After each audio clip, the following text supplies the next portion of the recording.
anh đâu biết, mà cuộc sống của em thay đổi từ khi anh ta xuất hiện. Anh ta biết rằng bên em đã có anh chưa? Anh ta biết rằng người yêu em là anh chứ? À, à, à, à, à, à, à, à.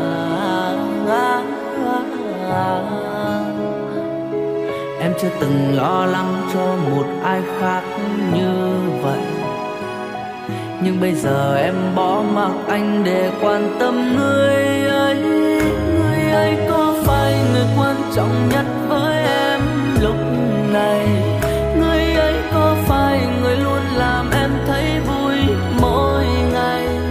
Người ấy có từng đi qua giông bão, có trân trọng những gì bên nhau, hay chỉ là lúc vui mà thôi? Người ấy có thức cả đêm để lo lắng khi em mệt?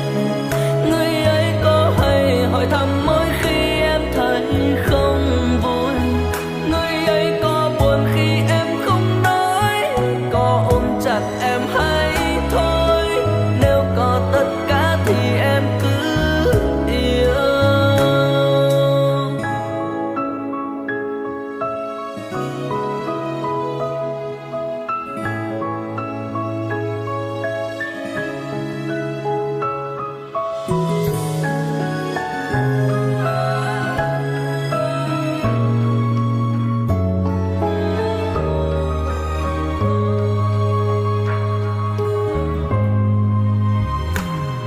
Anh ta đối với em thế nào anh đâu biết,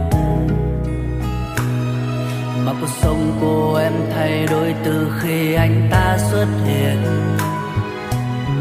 Anh ta biết rằng bên em đã có anh chưa? Anh ta biết rằng người yêu em là anh chứ? À, à, à, à,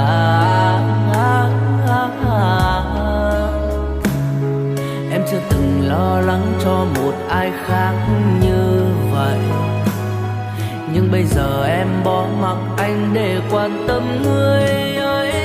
Người ấy có phải người quan trọng nhất với em lúc này?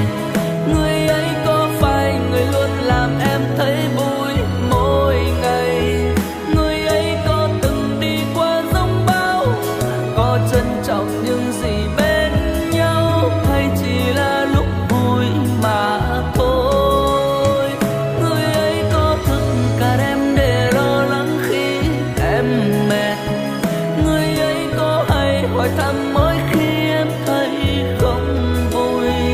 Người ấy có buồn khi em không nói, có ôm chặt em hay thôi? Nếu có tất cả thì em cứ yêu. Người ấy có phải người quan trọng nhất với em lúc này? Người ấy có phải người luôn làm em thấy vui mỗi ngày?